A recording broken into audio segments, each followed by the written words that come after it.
चलिए दोस्तों, आज के एपिसोड की शुरुआत करते हैं। उम्मीद है कि आपको शादी एक इश्क शुरत की कहानी पसंद आ रही होगी। अपनी राय कमेंट में जरूर बताएं कि कहानी आपको कैसी लगी। और दोस्तों, बाकी कहानियों को भी अपना प्यार दें और हमारे चैनल को सब्सक्राइब करना न भूलें। CH 221 मुझे किसी की जरूरत नहीं है। ध्रुव के ऐसे बोलने पर जानवी कुछ पल चुप रही, फिर धीरे से बोली, मैंने इसलिए कहा क्योंकि आज सुबह श्रेया चिकू के साथ आई थी। तो इतना बोल के जानवी चुप हो गई। हाँ, तो श्रेया चिकू के साथ आई, इसे आहान का क्या लेना देना? ओह, ध्रुव बोला। वो आज जब श्रेया चिकू को दूध पिला रही थी तब पता नहीं क्यों, लेकिन आहान अचानक रोने लगा। उसे रोते देख मैंने उसे चुप करवाने की बहुत कोशिश की, मम्मा ने भी, लेकिन वो चुप हो ही नहीं रहा था। काफी देर कोशिश करने बाद जब श्रेया ने आहान को चुप करवाने के लिए आहान चिकू की नकल करते हुए दूध पीने की कोशिश करने लगा। जानवी धीरे से बोली। जानवी की बात समझ ध्रुव बोला, मुझे नहीं लगता अंश किसी और को अपनी जिंदगी लाना चाहेगा या आहान के लिए स्टेप मदर लेकर आएगा।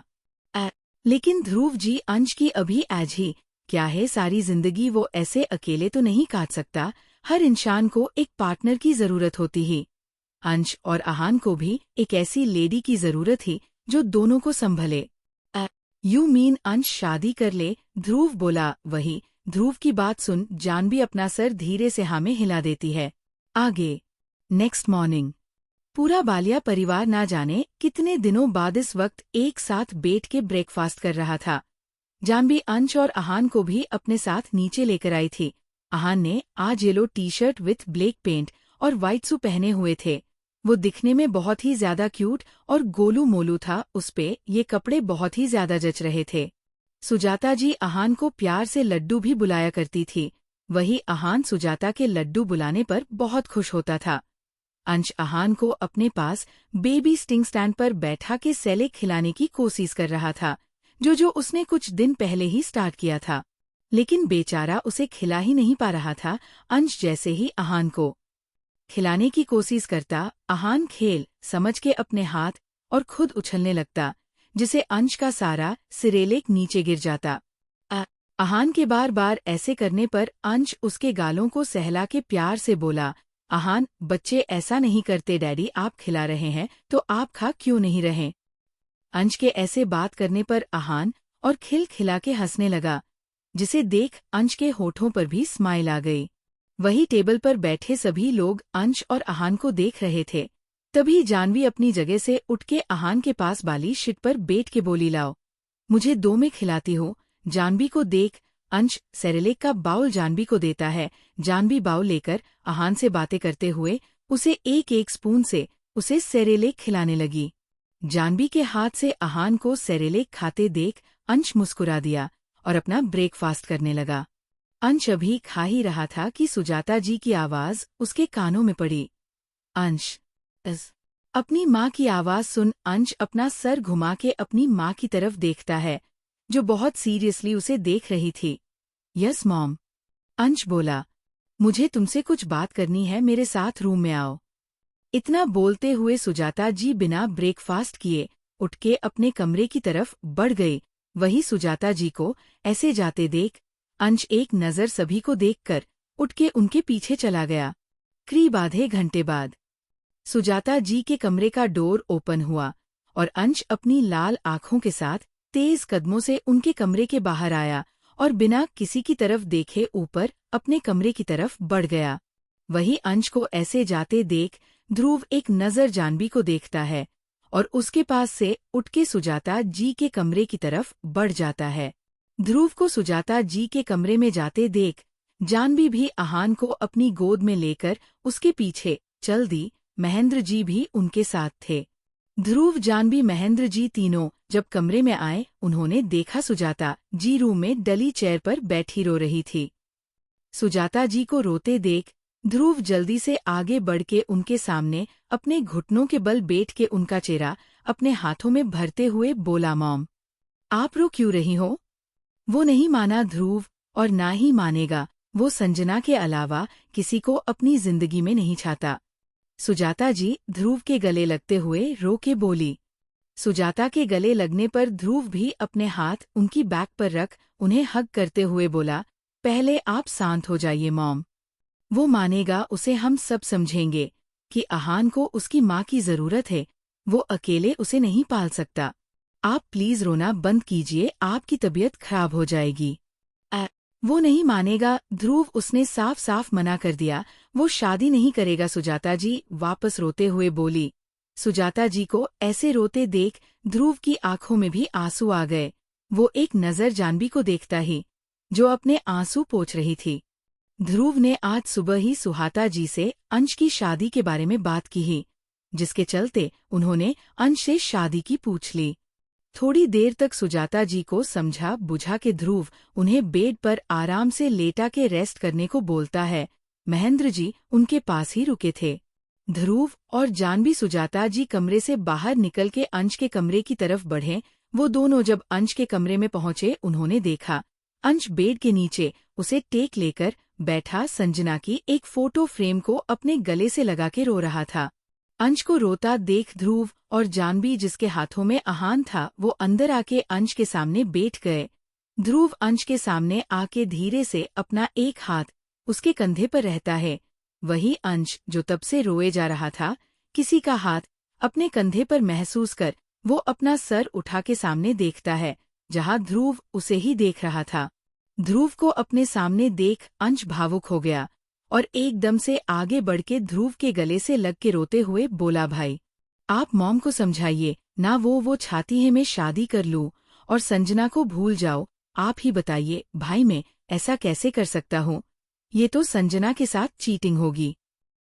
अंश को रोते देख ध्रुव उसके बाल सहला के बोला, शांत हो जा अंश, ऐसे तेरी तबीयत बिगड़ जाएगी, फिर आहान का ध्यान को रखेगा। आहान का जिक्र सुन के अंश का रोना और बढ़ गया। अंश को और ज्यादा रोते देख जानवी अंश के करीब बैठ के बोली, अंश बात को समझो, मॉम सिर्फ तुम्हें खुश देखना चाहती है और फिर लड्डू जैसे जैसे बड़ा होगा वो तुमसे अपनी माँ के बारे में पूछेगा तो तुम उसे क्या बताओगे? अंश, आहान को मैंने अपनी माँ के लिए रोते देखा है, मानती हूँ। आह का ध्यान रखने के लिए हम सब ही, लेकिन तुम्हें तो अपने लिए एक पार्टनर की जरूरत है। जिंदगी बहुत बड़ी होती है अंश, जिसे हम अकेले नहीं काट सकते। जानवी अंश के बालों में हाथ फेर के बोली। अंश ध्रुव के गले लगे ही अपना सर ना में हिला देता है, नहीं भाभी, मैं आहान के लिए स्टेप मदर लाने की सोच भी नहीं सकता। दीप आज भी अपनी पूरी फैमिली से अकेले रहता है, सिर्फ उसकी स्टेप मदर की वजह से मैं नहीं चाहता मेरे बेटे के साथ भी ऐसा हो। अंश की बात सुन जानवी और ध्रुव एक दूसरे को देखने लगे। उन्हें समझ आ रहा था कि अंश किस वजह से शादी से मना कर रहा है, लेकिन अंश, हर इंसान एक जैसा नहीं होता और तुम आहान की फिक्र मत करो, उसे मैं अपने पास रख लूंगी। उसे ये एहसास भी नहीं होने दूंगी कि मैं उसकी माँ नहीं हूँ। जानवी वापस बोली, हाँ अंश, आहान इन फ्यूचर अगर आहान को कोई प्रॉब्लम हुई तो हम उसे लीगली अपना नाम देकर उसे अपना बच्चे का नाम देंगे। ध्रुव बोला, जब आहान का ध्यान रखने के लिए आप सब हो तो मुझे किसी की जरूरत नहीं है। अंश बोला, जरूरत है अंश, जिंदगी दो पहियों पर चलती है। अंश, अगर एक पहिए को कुछ हो गया तो जिंदगी की गाड़ी बहुत धक्के मारती है। ध्रुव वापस बोला। अंश, जो ध्रुव के गले लग के रो रहा था, ध्रुव की बात सुन वो उसकी बात का कोई जवाब नहीं देता और वैसे ही बैठा रहा। थोड़ी देर तक वैसे ही बैठने के बाद अचानक आहान रोने लगा, जिसे देख जानवी उसे पुचकारते हुए उठ के कमरे के बाहर चली गई उसके लिए दूध लाने। थोड़ी देर में सजानवी जब लड दूध पिला के वापस आई, उसने देखा अंश ध्रुव की गोद में अपना सर रखे लेटा था। वही ध्रुव उसका सर सहला रहा था। अंश की आंखें बैंड थी और वो बहुत आराम से लेटा था, जिसका साफ मतलब था वो रोते रोते सो गया।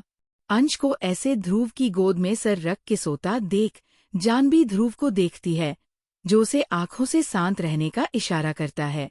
ध्रुव के ऐसे करने पर जानवी अपना सर हिला के लड्डू के साथ अपने कमरे में चली गई। सुबह के बाद सभी सीधे रात को डिनर पर मिले। अंश को छोड़ के अंश आज अपने कमरे से बाहर आने को तैयार नहीं था। वही लड्डू आज जानवी पर ही था। अंश को खाना खाने ना आया देख सुजाता जी भी बिना कुछ खाए उठ के कमरे में चली गई। सुजाता जी के ऐसे जाने पर ध्रुव उनके पीछे गया, लेकिन वो बिना किसी से कुछ कहे रूम में चली गई। सुजाता जी के जाने बाद महेंद्र जी भी उठ के चले गए। अपने परिवार की ऐसी हालत देख ध्रुव की आंखें नम हो गई। पता नहीं उसके हंसते खेलते परिवार को किसी नजर लग गई। वही ध्रुव की आंखें नम देख जानवी उसके पास जाते हुए उसे हग कर लेती है और धीरे से बोली, सब ठीक हो जाएगा, आप फिक्र मत कीजिए।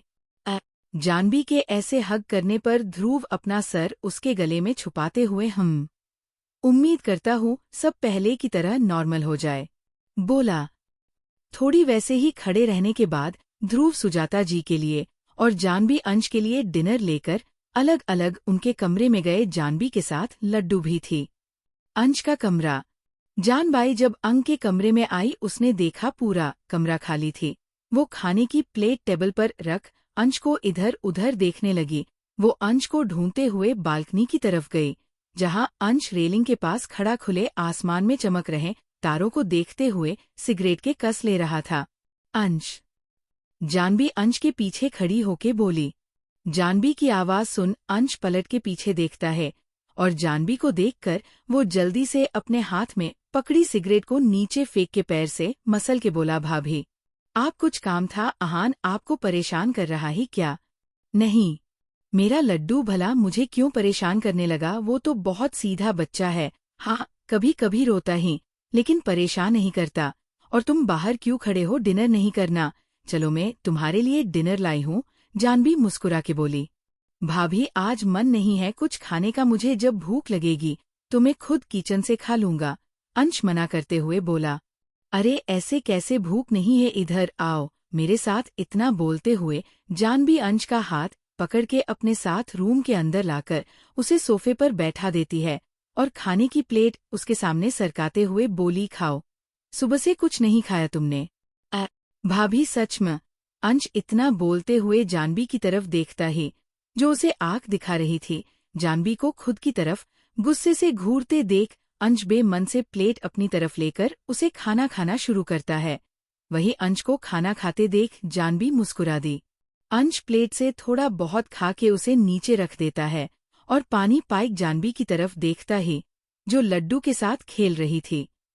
भाभी आपने उसे बहुत बिगाड़ दिया है, जब भी आपको देखता है रोने लगता है, अंश जानवी से बोला। हाँ तो मेरा बच्चा मुझे देखकर रोएगा ही, आखिर में उसकी सगी माँ ना सही बड़ी माँ हूँ, नहीं मेरा बच्चा। जानवी आहान के हाथ पकड़ उसे खिलाते हुए बोली। वही आहान जानवी को देखकर हंसने लगा। अंश दोनों की बॉन्डिंग देख मुस्कुरा दिया। जानवी और अंश दोनों लड्डू के साथ खेल रहे थे, तभी वहां ध्रुव आया। ध्रुव को देख अंश और जानवी उसे देखने लगे। ध्रुव को देख जानवी बोली, मॉम ने खाना खाया? ओह। जानवी के ऐसे बोलने पर ध्रुव नामे सर हिला देता और रूम में अंदर आके दोनों के पास बैठ गया। मोम ने खाना क्यों नहीं खाया? अंश ध्रुव और जानवी की बात सुन के बोला।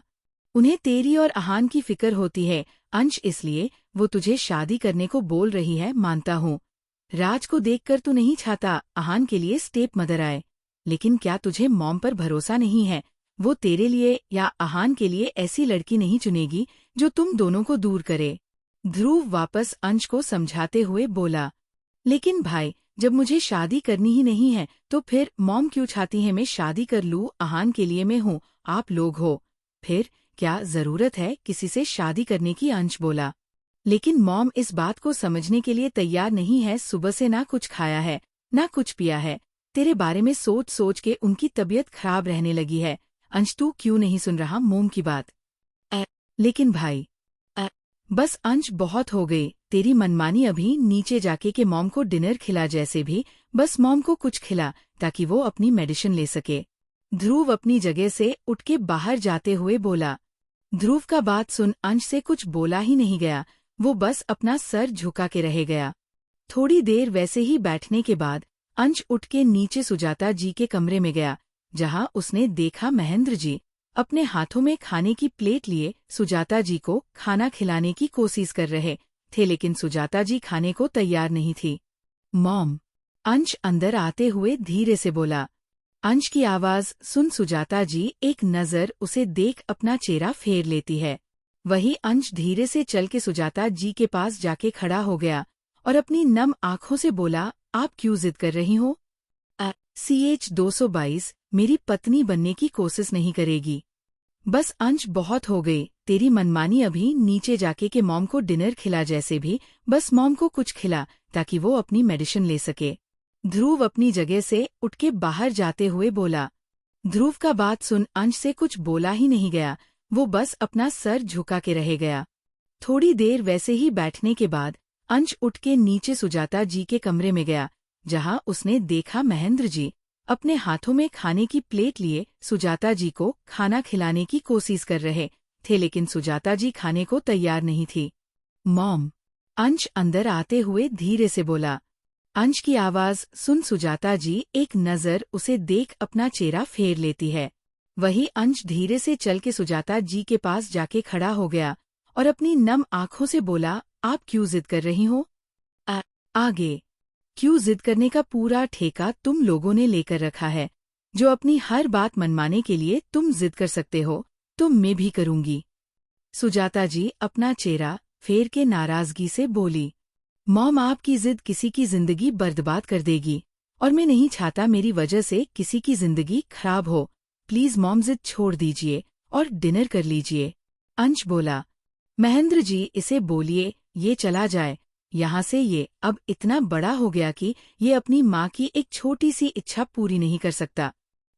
सुजाता जी के ऐसे बोलने पर अंश उनके बेड के पास जानवी पर अपने घुटनों के बल बैठ के उनका हाथ अपने हाथों में लेकर बोला, मैं आपकी जिद को पूरा करने के लिए संजना को धोखा कैसे दे दूं मॉम?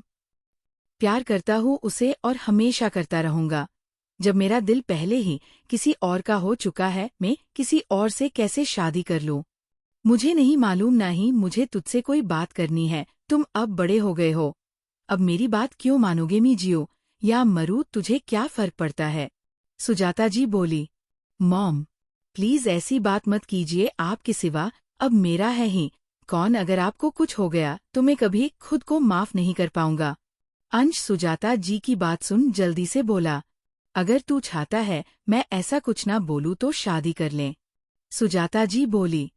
सुजाता जी की बात सुन अंश की आंखों से आंसू गिर गए और वो बेबस होके बोला, नहीं मॉम, मुझसे ये नहीं होगा। मैं संजना के अलावा अपनी जिंदगी में किसी को जगह नहीं दे पाऊंगा। अंश के इतना बोलते ही सुजाता जी अपना हाथ अंश के हाथ से छुड़ा के बोली, फिर मुझे भी खाना नहीं खाना, और जब तक नहीं खाना जब तक तू शादी के लिए हाँ नहीं करता, चाहे फिर भूख से मेरी जान ही क्यों ना निकल जाए। सुजाता जी के ऐसे हाथ झटके से छुड़ाने और उनकी बात सुन अंश अपनी आंखें मिच लेता है, जिसके साथ ही उसकी आंखों ऐसे ही आंसू की बूंद उसके गालों पार गिर जाती है। थोड़ी देर तक वैसे ही बैठे रहने के बाद अंश एकदम से बोला, ठीक है, अगर आप चातुर हैं मैं शादी कर लूं तो वही सही। इतना बोलते हुए अंश एकदम से उठ के सीधा खड़ा हुआ और अपनी आंसुओं से भरी आंखों से सुजाता जी को देखने लगा, जो उसकी बात सुन उसकी तरफ ही देख रही थी। सुजात जी को अपनी तरफ देखता देख अंश वापस बोला, मैं शादी करूंगा, लेकिन वो सिर्फ आपकी बहू और अहान की माँ की हैसियत से इस घर में आएगी। वो कभी भी गलती से गलती करके मेरी पत्नी बनने की कोशिश नहीं करोगी।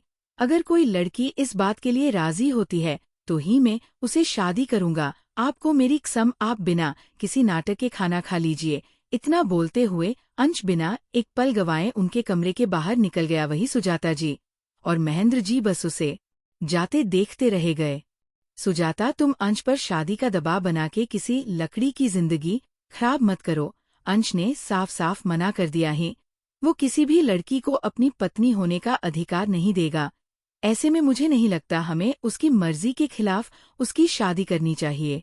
महेंद्र जी सुजाता की के पास बैठ के बोले, आप घबराइए मत, मैं अंश को अच्छे से जानती हूँ, वो कैसा भी हो, लेकिन उसकी वजह से अगर कोई तकलीफ में हो, वो उसे बिल अच्छा नहीं लगता। फिर हम जिसे लड़की से उसकी शादी करवाएंगे वो तो उसकी बीबी होगी, उसके बच्चे का ध्यान रखेगी। हाँ, थोड़ा टाइम लगेगा, लेकिन देखना मेरा बेटा पहले तरह नॉर्मल होके वापस पहले वाला शैतान अंश बन जाएगा।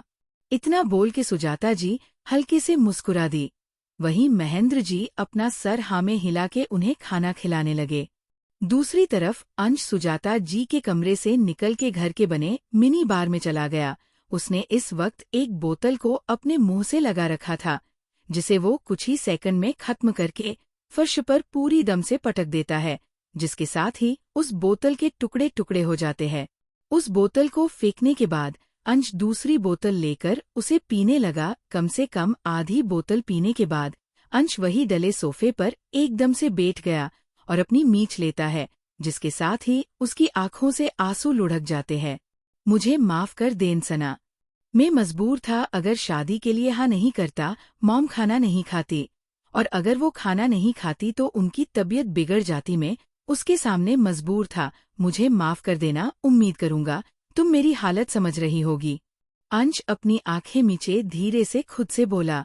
2-3 यूं ही निकल गए, लेकिन इस बीच अंश ने किसी से बात नहीं की। वही सुजाता जी ने इन 3 दिनों में ना जाने अंश के लिए कितनी ही लकड़ियां देखी, लेकिन उन्हें उनमें से कोई भी पसंद नहीं आई।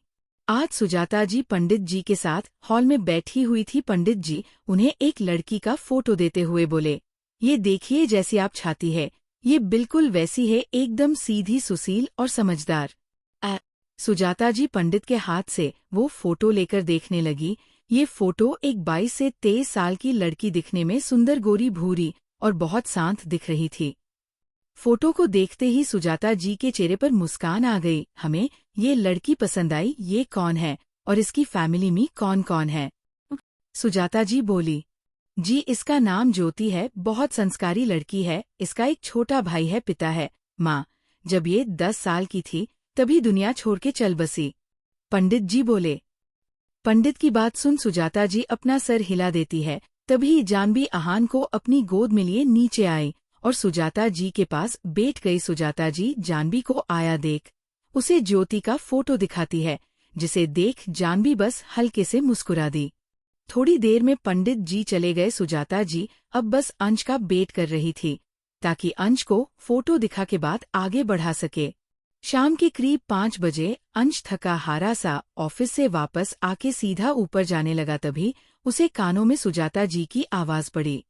अंश।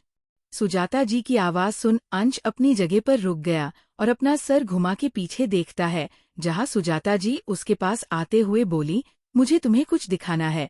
सुजाता जी की बात सुन अंश अपना सर हाँ में हिला देता है। वो सुजाता जी अपने हाथ में पकड़ी फोटो को अंश की तरफ बढ़ा के बोली, मैंने इस लड़की को तुम्हारे लिए चुना है, एक बार देख लो, ताकि कल हम सब इसे तुम्हारे रिश्ते की बात करने इसके घर जाए। सुजाता जी की बात सुन अंश की बोहे आपस में मिल गई। वो एक नज़र फोटो को देख धीरे से बोला, आपने देख ली, वही बहुत है, मैं थक गया हूँ, आराम करना चाहता हूँ। उम्मीद करूंगा अब आप मुझे फोटो देखने लिए फोर्स नहीं करेंगी। इतना बोल के अंश बिना कुछ सुने ऊपर अपने कमरे में चला गया। वही सुजाता जी बस अंश की बात सुन उसे जाते देखते रही गई।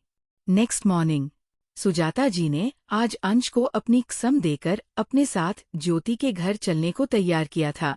उस वक्त गाड़ी में सुजाता जी, अंश, जानवी आहान और महेंद्र जी चारों थे। अंश और जानवी पीछे अलग गाड़ी से थे। जानवी आहान को अपनी गोद में लेकर बैठी अंश की समझा रही थी कि वो वहाँ ऐसा कुछ ना कहे दे जिसकी वजह से सुजाता जी को एम्बरिश होना पड़े। वही अंश इमोशनलेस चेहरे के साथ सामने देख रहा था, जैसे उसे कोई फर्क ही न पड़ रहा हो उसके साथ क्या हो रहा है। थोड़ी ही देर में सुजाता जी की गाड़ी एक घर के सामने आके रुकी। उनकी गाड़ी के पीछे अंश की गाड़ी रुक गई। गाड़ियों के रुकने के बाद अंश, जानवी गाड़ी से निकल के सुजाता जी और महेंद्र जी पास जाके खड़े हो गए। चारों अपने सामने बने एक छोटे से घर को देखने लगे, जो दिखने में ज्यादा बड़ा नहीं था। घर को देख महेंद्र जी आगे बढ़ के घर की डोर बेल बजाते ही और कुछ ही देर में एक 17-18 साल का लड़का डोर खोल के सामने सामने खड़े वीआईपी लोगों को देख विनम्रता पूर्वक बोला, जी कहिए। ओह, क्या ये राकेश वर्मा का घर है? महेंद्र जी बोले, जी ये उनका ही घर है। आप लोग कौन? वो लड़का वापस बोला, बेटा मेरा नाम महेंद्र बालिया है और हम यहाँ तुम्हारे पापा से कुछ खास बात करने आए हैं, क्या हम अंदर आ सकते हैं? महेंद्र जी बोले, कौन है बिट? तू किसे बाहर खड़ा होके बात कर रहा है? जल्दी से आके कुछ खा ले, फिर कॉलेज के लिए लेट होगा। तो बिना कुछ खाए ही निकल जाएगा।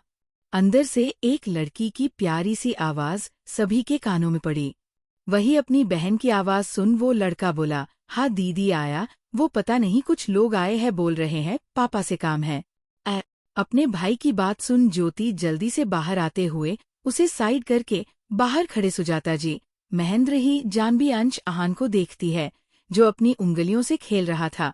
वहीं अंश अपने फोन में बिजी था। जी आप लोग अंदर आइए, मैं पापा को अभी बुलाती हूँ। फिर अपने छोटे भाई को आंख दिखा के माफ कीजिए गा, इसे पता नहीं है मेहमानों को ऐसे बाहर खड़े नहीं रखना चाहिए। इतना बोलते हुए ज्योति एक तरफ हटके सभी को अंदर आने की जगह देती है। वही सभी लोग ज्योति का बिहेव देख खुश हो गए। ज्योति ने उस वक्त एक ग्रीन कलर का सूट पहना हुआ था, जिसमें वो बहुत सुंदर लग रही थी। सभी उसे देख मुस्कुराते हुए अंदर आने लगे। जानबी अंश को अंदर चलने को बोलती ही जब अंश का ध्यान अपने फोन से हटा, सभी अंदर आके घर में बने छोटे से हॉल में डले सोफे पर बैठ गए। वही ज्योति अपने भाई ओम को अपने पापा राकेश जी को बुलाने को बोली ही और खुद किचन में जाके सभी के लिए पानी लेकर आती है।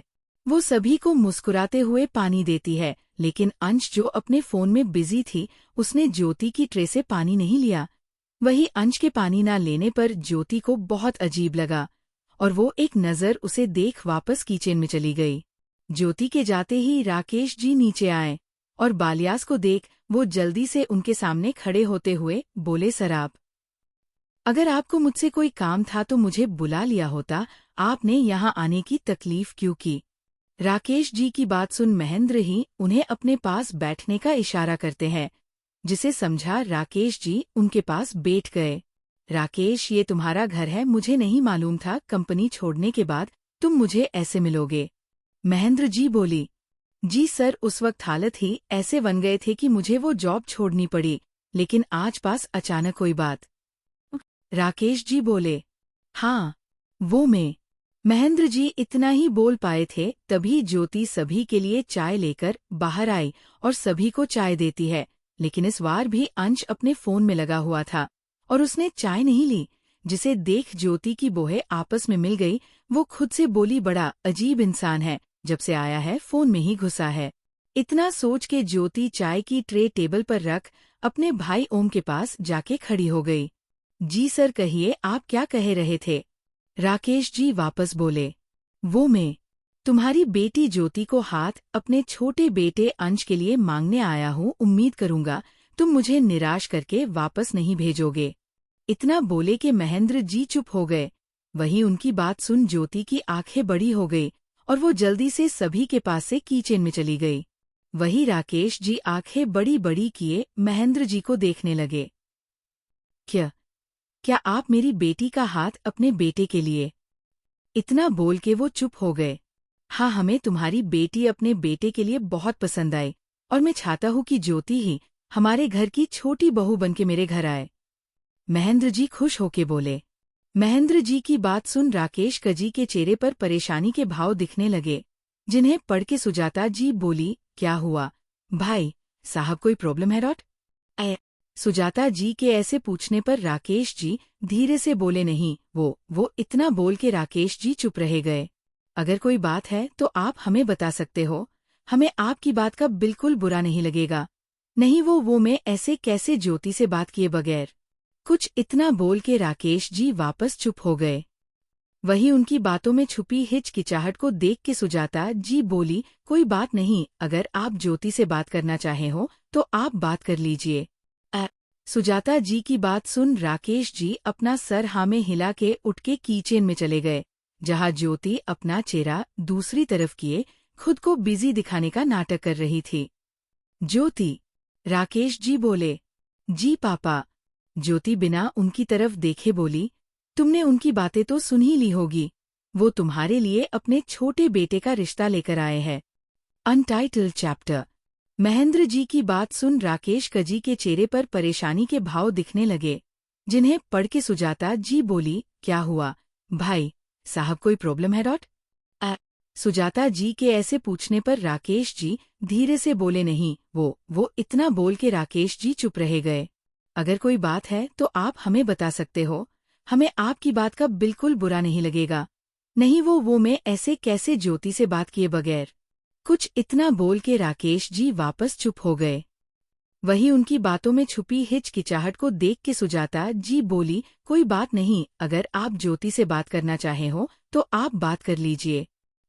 सुजाता जी की बात सुन राकेश जी अपना सर हाँ में हिला के उठ के किचन में चले गए, जहाँ ज्योति अपना चेहरा दूसरी तरफ किए खुद को बिजी दिखाने का नाटक कर रही थी।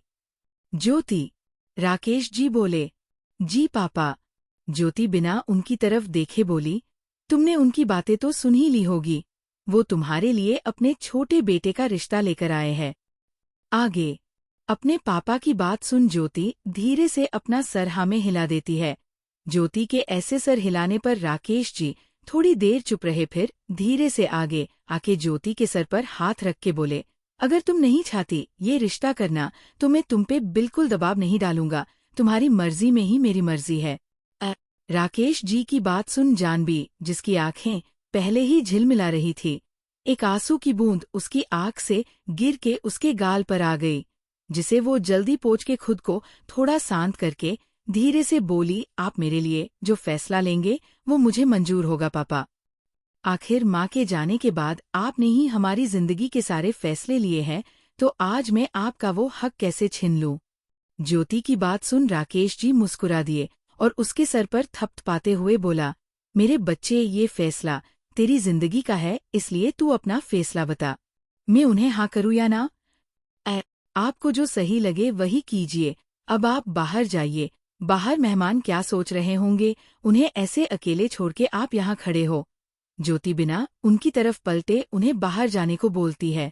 ज्योति के ऐसे बोलने पर राकेश जी थोड़ी देर चुप रहे, फिर बाहर जाके अपनी जगह पर बैठ गए। तो आप लोगों ने क्या सोचा? महेंद्र जी बोले। महेंद्र जी की बात सुन राकेश जी कुछ बोल पाते उसे पहले ही आहान अचानक रोने लगा। आहान के अचानक रोने पर अंश की ध्यान अपने फोन से हटके जानवी की गोद में बैठे आहान पर गया, जो रो रहा था। भाभी, आप इसे मुझे दीजिए, मैं शांत करवाता हूँ। अंश जानवी से आहान को उसे देने को बोला। जानवी अंश की बात सुन आहान को उसे देती है।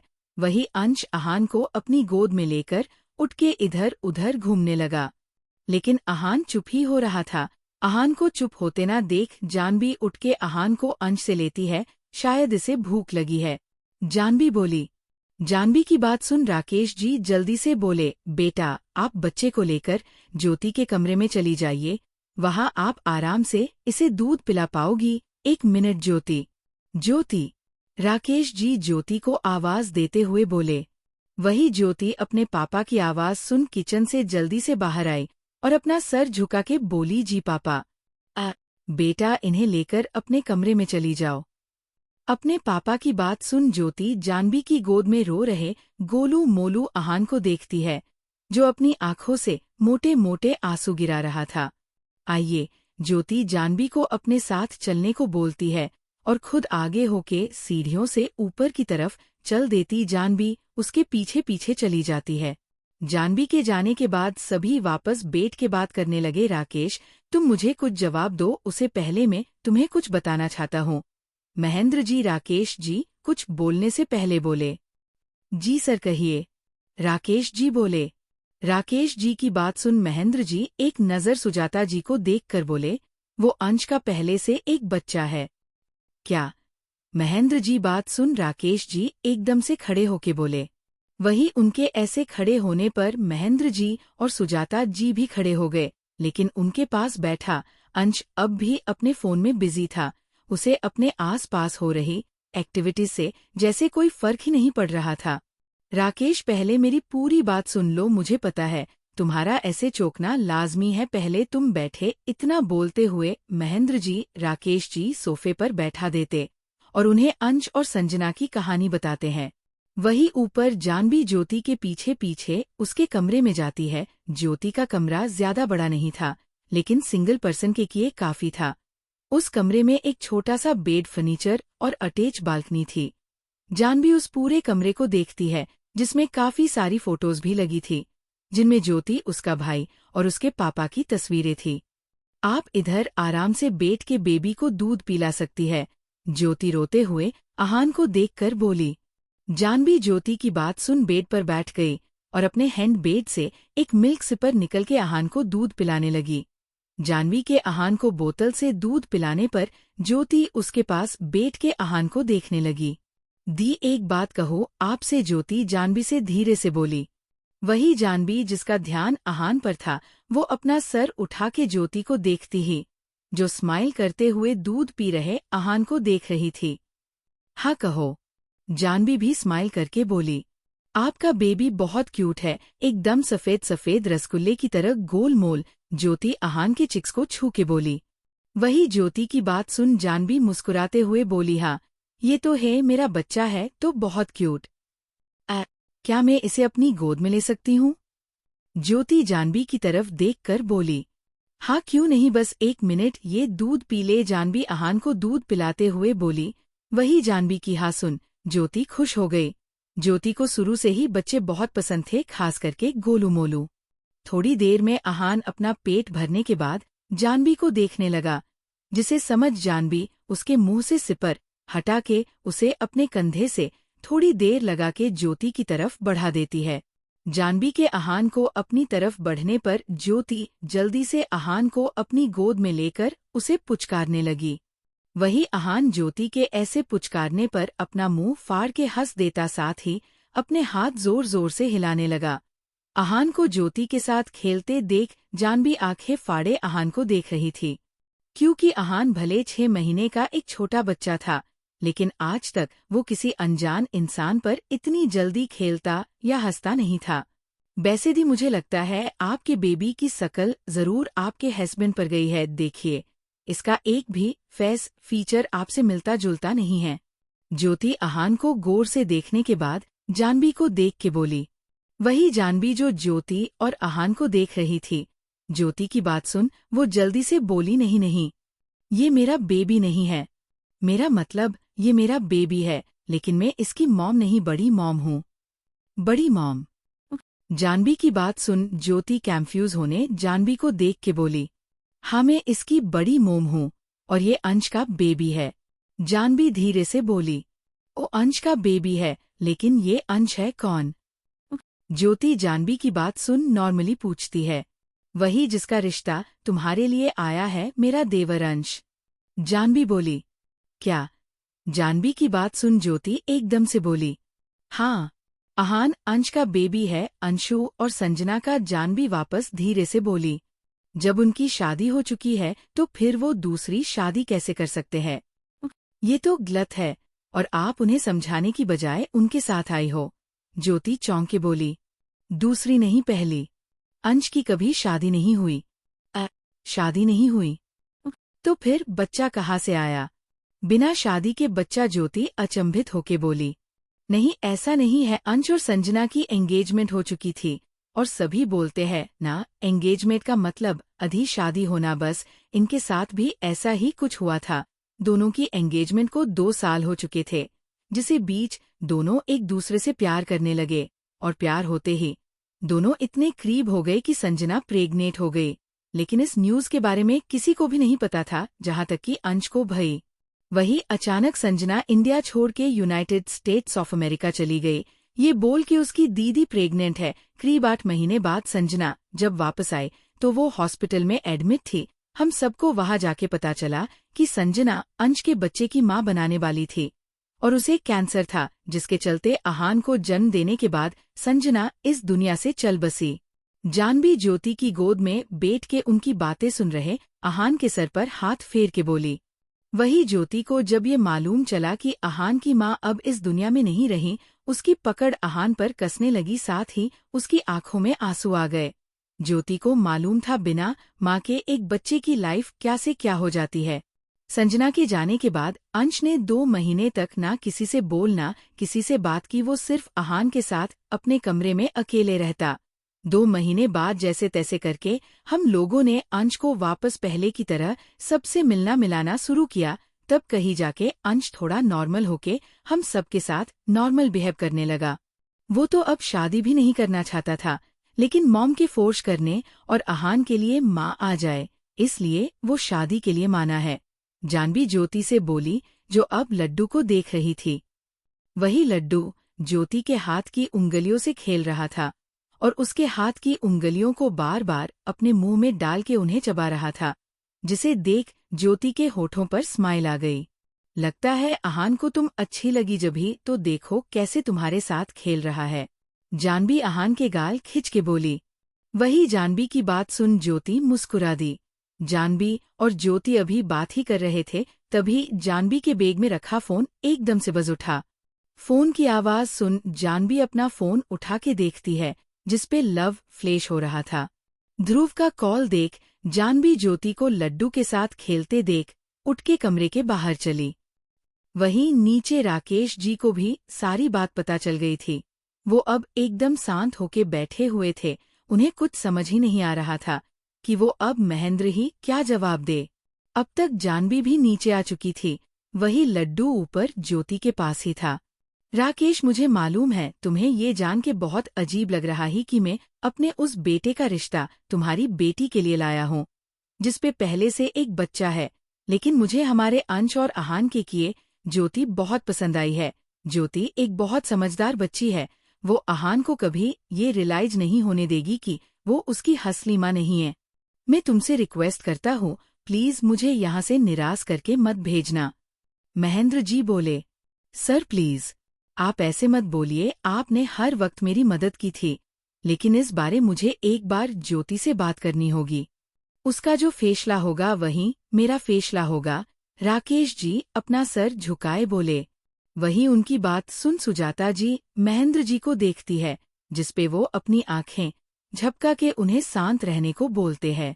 ठीक है, फिर हम चलते हैं, उम्मीद करूंगा तुम मुझे निराश नहीं करोगे। इतना बोल के महेंद्र जी उठ के बाहर चले गए। सुजाता जी भी उनके पीछे चली गई।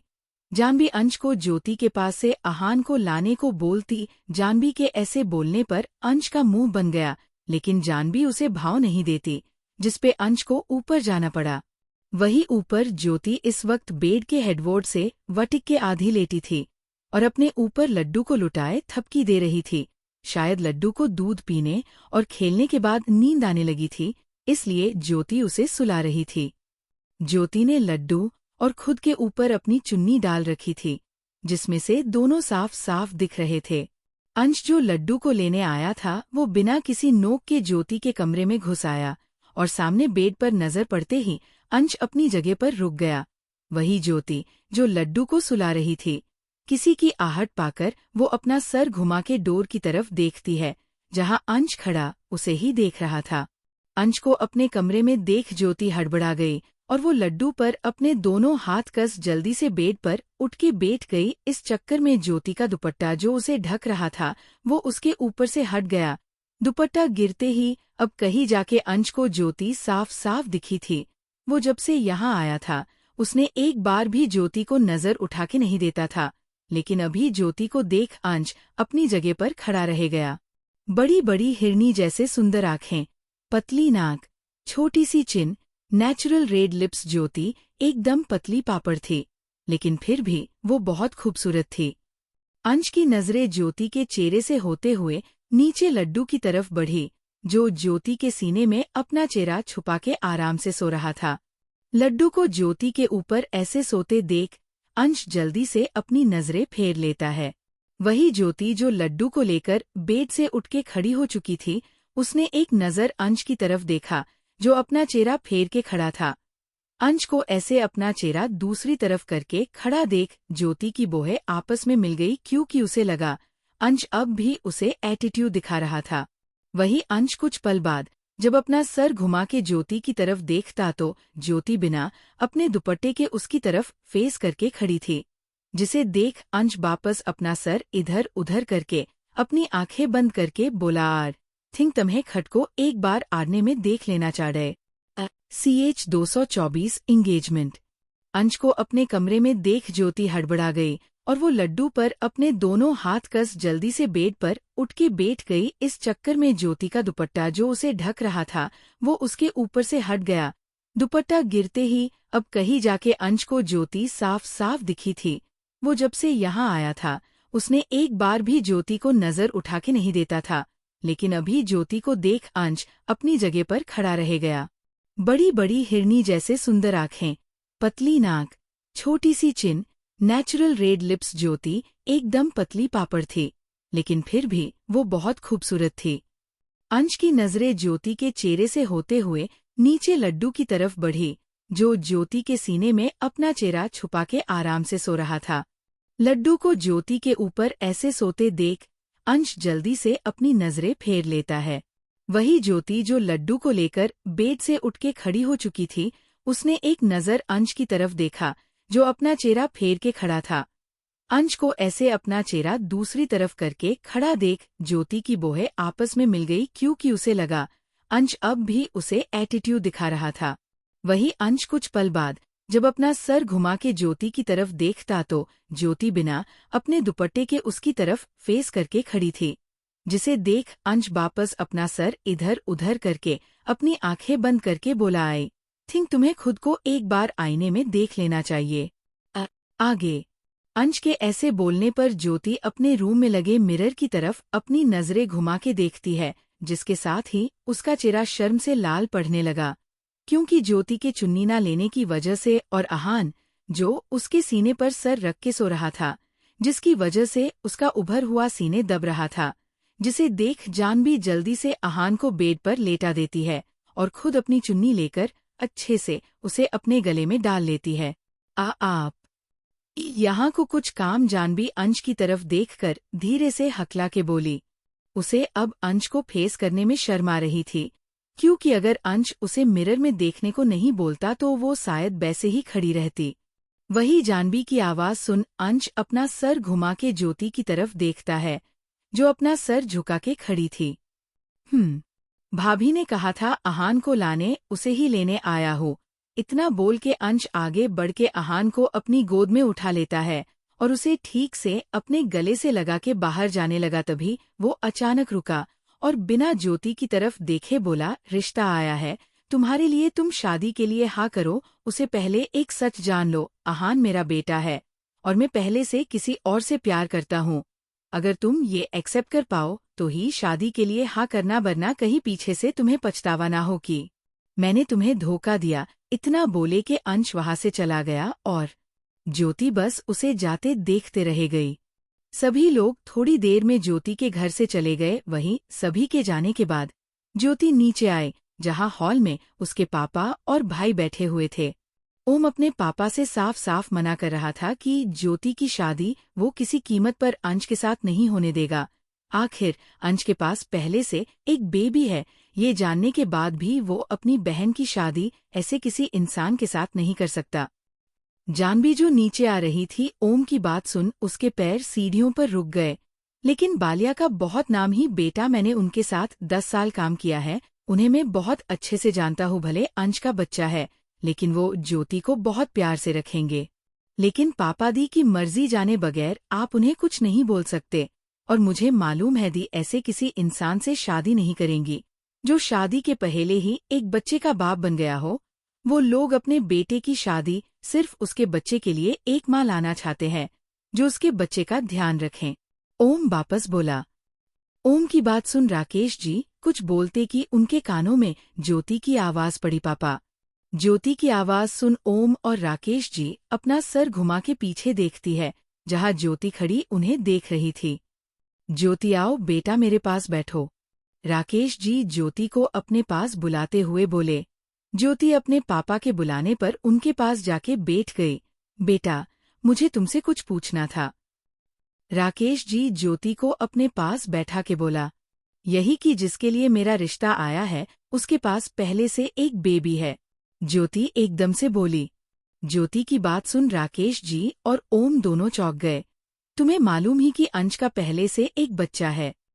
राकेश जी बोले, जिसके जवाब में ज्योति अपना सर हाँ में हिला देती है। ज्योति के हाँ करने पर राकेश जी थोड़ी देर चुप रहे, फिर कुछ सोचते हुए धीरे से बोले, ठीक है, फिर हम लोग उन्हें इस रिश्ते के लिए मना कर देते हैं।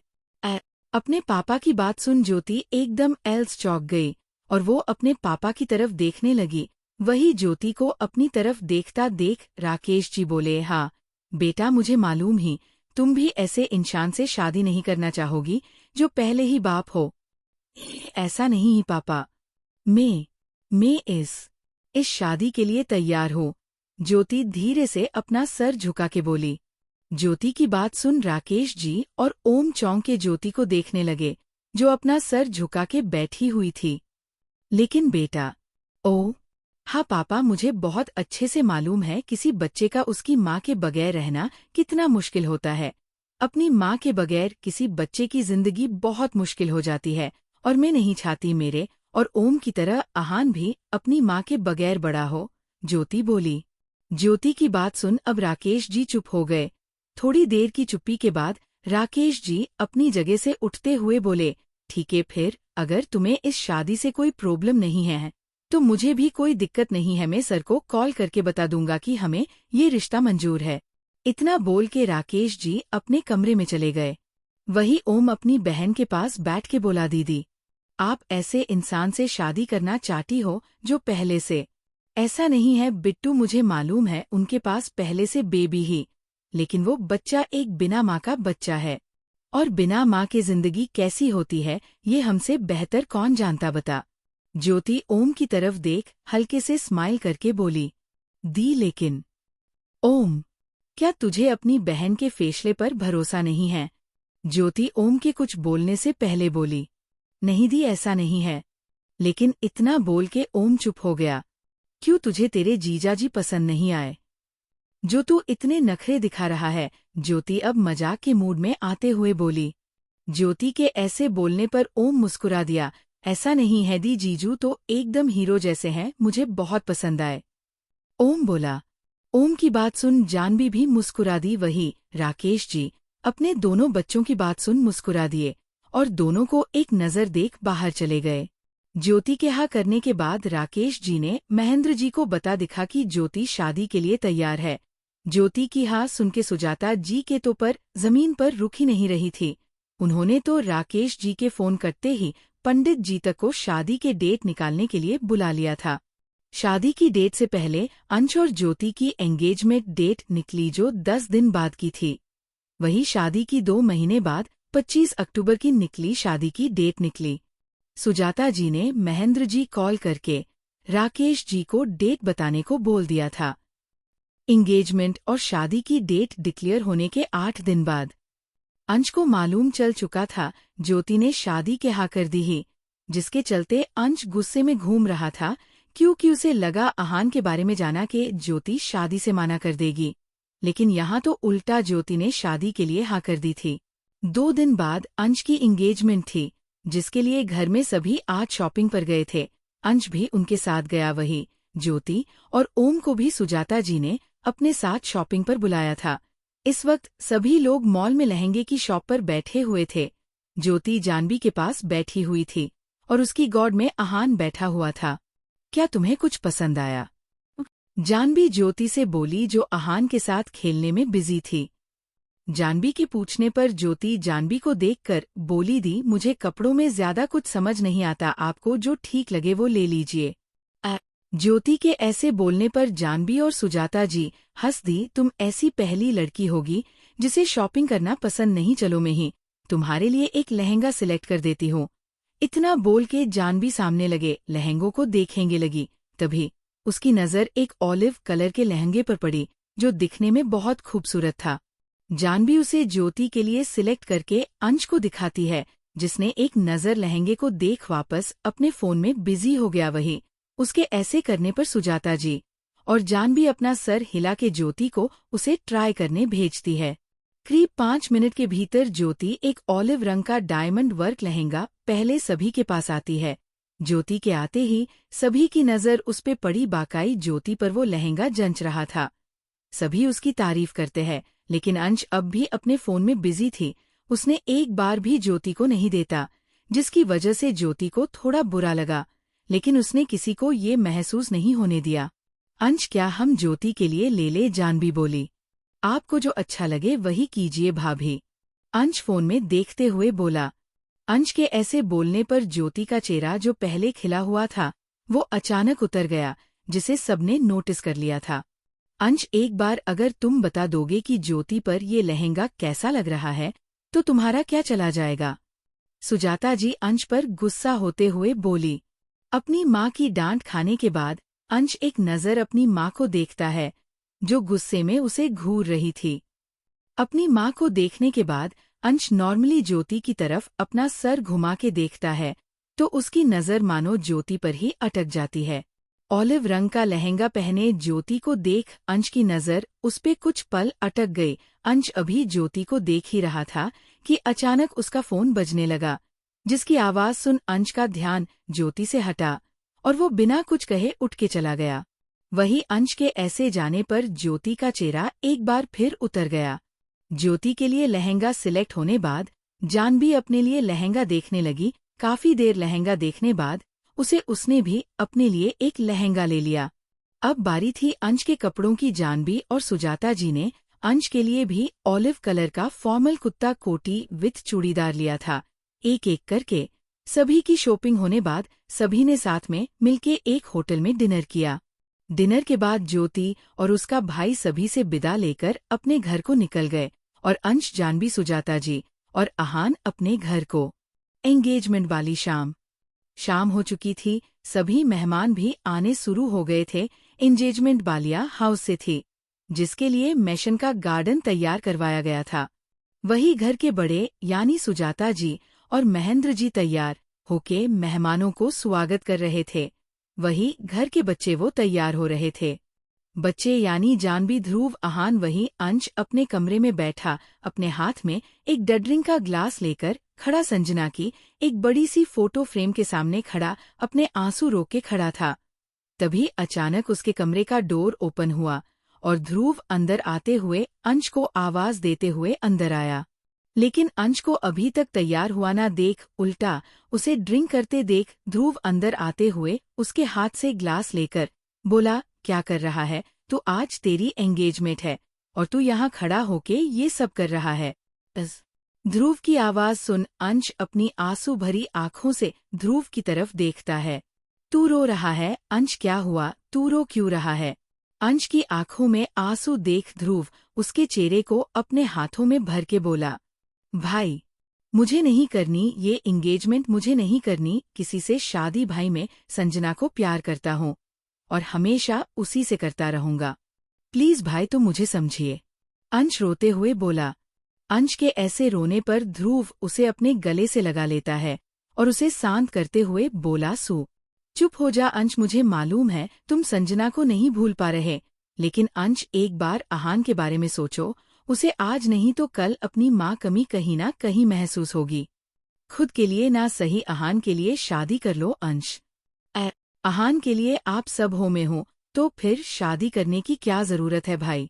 अंश बोला। अंश को रोते देख ध्रुव जैसे तैसे अंश को समझा के उसे तैयार करने को भेजता है। अंश भी अपनी लाल पड़ती आंखों के साथ तैयार होके ध्रुव के साथ बाहर आया। अंश को बाहर आते देख रोहन, जो रेहान को लेकर खड़ा था, वो उसे रूही को देकर जल्दी से अंश के पास जाता है और उसके गले लगते हुए बोला, फाइनली तू अब मूव करने के लिए तैयार हो गया, मैं तेरे लिए बहुत खुश हूँ यार। रोहन के गले लगने पर अंश धीरे एकई उसकी पीठ पर हाथ रख देता है और हल्के से उसकी तरफ मुस्कुरा दिया। ऐसे ही एक एक करके उसे सभी मिलते हैं। आज सबसे ज्यादा खुश तो श्रेया थी, आखिर उसका भाई अपनी जिंदगी में आगे जो बढ़ने वाला था। Untitled chapter. अंश के ऐसे रोने पर ध्रुव उसे अपने गले से लगा लेता है और उसे शांत करते हुए बोला, चुप हो जा अंश, मुझे मालूम है तुम संजना को नहीं भूल पा रहे, लेकिन अंश एक बार आहान के बारे में सोचो। उसे आज नहीं तो कल अपनी माँ कमी कहीं ना कहीं महसूस होगी। खुद के लिए ना सही आहान के लिए शादी कर लो अंश। आहान के लिए आप सब हो, में हो तो फिर शादी करने की क्या जरूरत है भाई? अंश बोला। अंश को रोते देख ध्रुव जैसे तैसे अंश को समझा के उसे तैयार करने को भेजता है। अंश भी अपनी लाल पड़ती आंखों के साथ तैयार होके ध्रुव के साथ बाहर आया। अंश को बाहर आते देख रोहन, जो रेहान को लेकर खड़ा था, वो उसे रूही को देकर जल्दी से अंश के पास जाता है और उसके गले लगते हुए बोला, फाइनली तू अब मूव करने के लिए तैयार हो गया, मैं तेरे लिए बहुत खुश हूँ यार। रोहन के गले लगने पर अंश धीरे एकई उसकी पीठ पर हाथ रख देता है और हल्के से उसकी तरफ मुस्कुरा दिया। ऐसे ही एक एक करके उसे सभी मिलते हैं।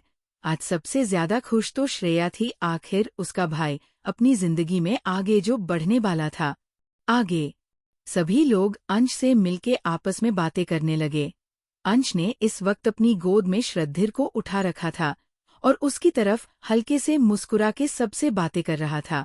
थोड़ी देर में जानवी भी आहान को अपनी गोद में उठा के एक रॉयल ब्लू लहंगा पहने बाहर आई। वहीं उसकी गोद में आहान नए, आज बिल्कुल अंश के जैसे मैचिंग कपड़े पहने थे।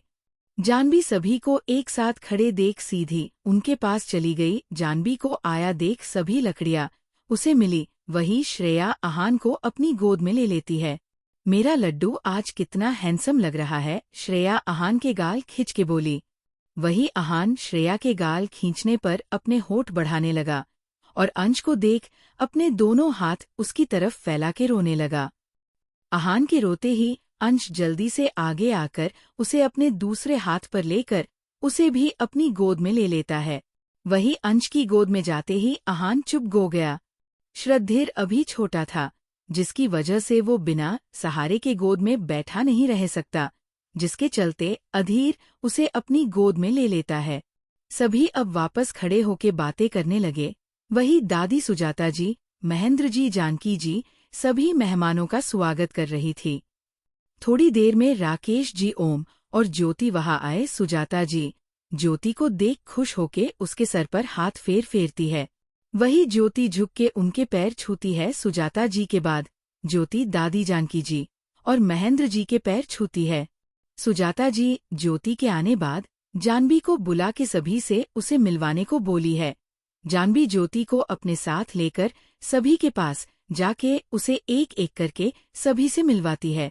सो गाइज मीट ज्योति, अंश की होने वाली बीबी।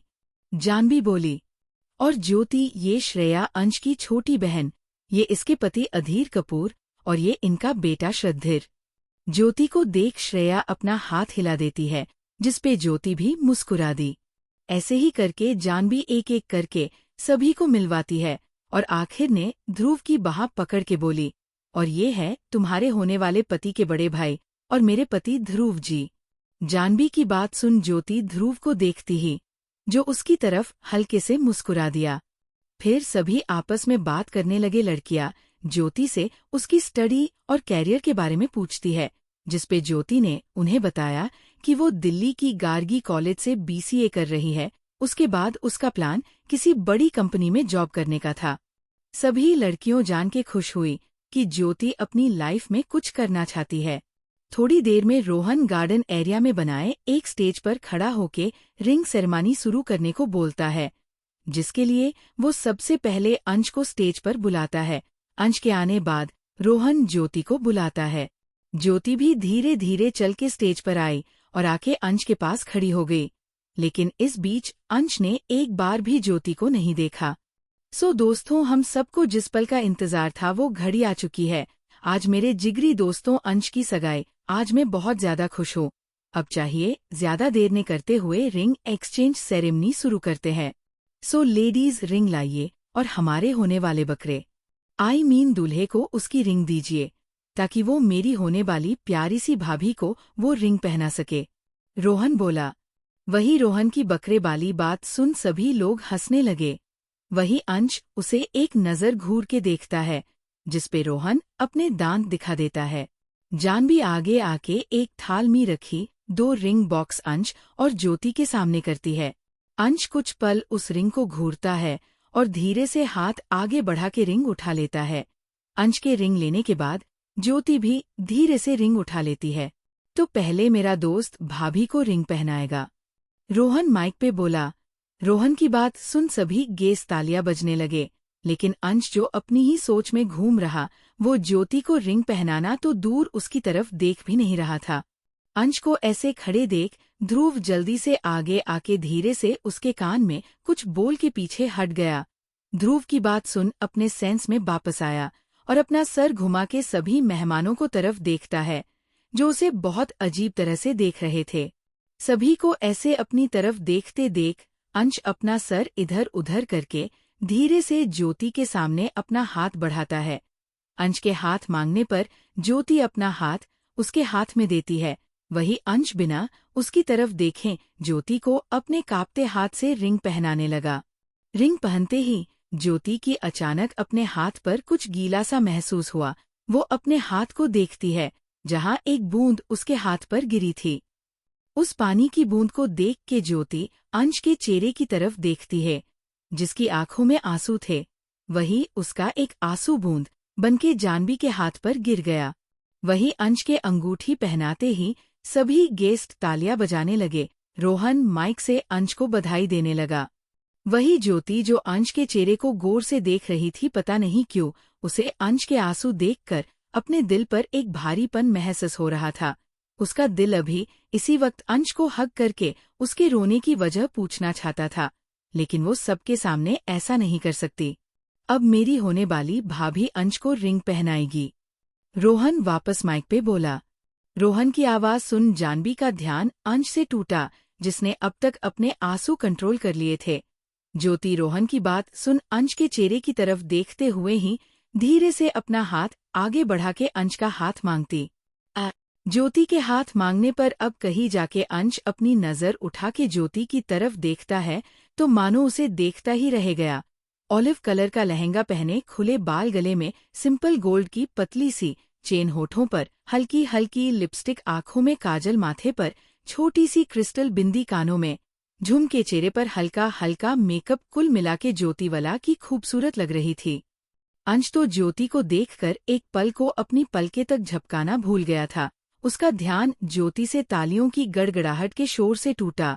शोर सुन के अंश जल्दी से ज्योति से अपनी नजरें फेर लेता है और सीधा खखड़ा हो जाता है।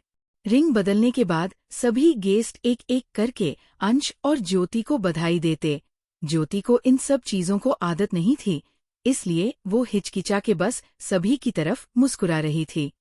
सब गेस्ट मिलने जुलने बाद खाना खाने फूड एरिया में चले गए। अब स्टेज पर सभी बच्चों ने हल्ला बोल दिया था। सभी लोग कभी ग्रुप में फोटो खिंचवाते तो कभी कपल पोज में अकेले तो कभी अंश और ज्योति के संग। ज्योति ने आहान को जानवी से मांग के अपने और अंश के बीच में बैठा लिया था, जिसे देख रोहन हंसते हुए बोला, ये दुनिया का पहला बच्चा होगा जो अपने पापा और मम्मा की शादी में उनके साथ हर फंक्शना में होगा। रोहन की बात सुन सभी अपना सर हाँ में हिलाते हुए तभी सुजाता जी सबको डांट के खाना खाने को बोलती है। और अंश, ये सब जब तक खाना खाने जा रहे हैं, बेटा तुम ज्योति को तब तक घर और अपना कमरा दिखा लाओ जाओ। सुजाता जी अंश से बोली, जो उठ के जाने को तैयार था, लेकिन अपनी माँ की बात सुन उसकी बूहें आपस में मिल गई। मॉम, मैं ऐसा कुछ नहीं करने वाला, मैं जा रहा हूँ। अंश मना करते हुए बोला, तुम्हें पूछ नहीं रही, बता रही हूँ, ज्योति को घर दिखा के लाओ और लड्डू को मुझे देकर जाओ। सुजाता जी अंश को आंख दिखा के आहान को अपनी गोद में लेते हुए बोली। वही सुजाता जी की बात ने झलकते गुस्से को भाप वहां खड़े सभी लोगों में से किसी की कुछ बोलने की हिम्मत ही नहीं हुई। कुछ देर बाद अंश अपना फोन चलाते हुए तेज तेज आगे चल रहा था। वही उसके पीछे जाती ज्योति अपने लहंगे के वजन से परेशान, उसे अपना लहंगा उठा के चलना पड़ रहा था। साथ ही उसे अंश के कदम से कदम मिलाने थे, लेकिन अंश वो कुछ ज्यादा ही तेज चल रहा था। सुनिए, अंश जो तेज तेज चल रहा था, अचानक उसके कानों में ये आवाज पड़ते ही वो अपनी जगह पर रुक गया और अपना सर घुमा के पीछे देखता, जहां ज्योति उसे लगभग 5-6 कदम की दूरी पर खड़ी उसे ही देख रही थी। आप थोड़ा धीरे नहीं चल सकते क्या? एक तो मैंने लहंगा पहना हुआ है, ऊपर से इसमें वेट भी बहुत है, मुझे आपके साथ चलने में प्रॉब्लम हो रही है। अंश को अपनी तरफ देखता देख ज्योति छोटा सा मुंह बना के बोली, किसने कहा था इसे पहने को? मैंने तो नहीं कहा था इसे पहने, जब पहना है तो झेले खुद। अंश वापस आगे चलते हुए बोला। सही, अंश के ऐसे बोलने पर ज्योति की बूहें आपस में मिल गई और अंश को जाते देख उसकी नकल करके खुद से बोली, किसने कहा था पहने को? मैंने तो नहीं कहा, बड़े आए, इन्हें तो बाद में देख लूंगी है। प्रभु थोड़ी तो दया दिखाओ बच्ची पर। इतना बोल के ज्योति अपना लहंगा उठा के वापस अंश के पीछे चलने लगी। वही अंश जाके सीधा अपने कमरे के सामने खड़ा हो गया और बिना ज्योति पर ध्यान दिए उसमें चला गया। वही ज्योति जो अंश के पीछे थी, अब उसे अंश कहीं नहीं दिख रहा था। जिसकी वजह से वो अपना सर इधर उधर घुमा के अंश को देखते हुए बोली, घर है या महल, अगर इसमें एक बार कोई खो गया तो मुझे नहीं लगता 3-4 दिन तक बाहर निकल पाएगा। ज्योति आगे बढ़ते हुए अभी इतना ही बोल पाई थी, तभी अचानक उसका पैर नीचे कारपेट में उलझ गया और वो मुंह के बल नीचे गिर गई, जिसके साथ ही उसकी चिंक निकल गई। वही अंश जो अपने कमरे में सोफे पर लगभग बैठने को हुआ ही था, अचानक ज्योति की चिंक सुन उसकी बोहें आपस में मिल गई। वो जल्दी से अपने कमरे के बाहर आके देखता है, जहाँ ज्योति फर्श पर अपना पैर पकड़ के दर्द से अपनी आंखें नीचे बैठी थी। ज्योति को ऐसे फर्श पर देख अंश आगे बढ़ के उसके करीब जाके खड़ा हो गया और कुछ पल उसे देखने के बाद नॉर्मली बोला, क्या हुआ? तुम यहाँ ऐसे क्यों बैठी हो? मैं गिर गई और मेरे पैर में बहुत ज्यादा दर्द हो रहा है। ज्योति अपनी आंखें मीचे दर्द भरी आवाज में बोली। गिर गई? ऐसे कैसे गिर गई? अंश बोला। अंश के ऐसे बोलने पर ज्योति अपना सर घुमा के अंश की तरफ अपनी आंसू भरी आंखों से देखती है। ऐसे कैसे गिर गई से क्या मतलब है? अब इंसान को गिरने के शौक तो लगता नहीं, ज्योति रुआसा आवाज में बोली। वही अंश जो ज्योति को देख रहा था, ज्योति की आंखों में आंसू देख ना जाने क्यों, लेकिन अंश को अच्छा नहीं लगा और वो कुछ पल ज्योति को देखने के बाद धीरे से अपना हाथ उसके सामने बढ़ाता है।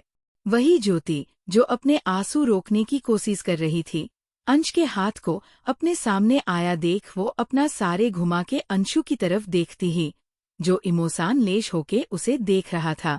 एक पल अंश को देखने के बाद ज्योति धीरे से अपना हाथ अंश के हाथ पर रखती है। ज्योति का हाथ अपने हाथ में आते ही अंश उसे कस के पकड़ लेता है और उसे उठने में मदद करता है। वही ज्योति भी धीरे से उठ के सीधी खड़ी हो गई।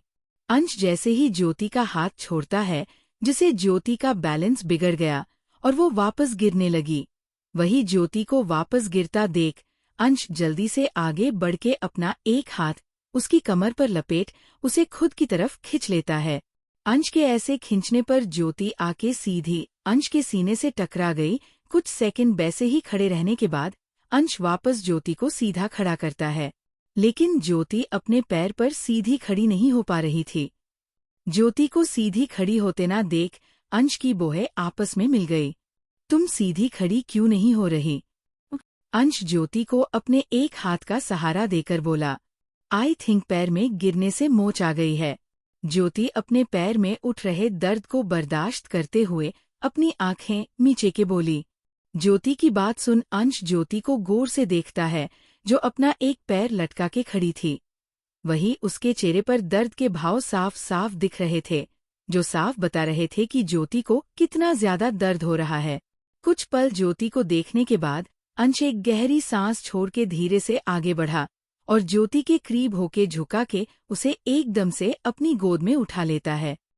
आज का एपिसोड यहीं समाप्त होता है। इसका अगला भाग कब आएगा, ये आपके रिएक्शन पर निर्भर करता है। आप लोग अपना ओपिनियन कमेंट बॉक्स में बताएं कि आपको कहानी कैसी लगी। अगले भाग के लिए बने रहें। धन्यवाद।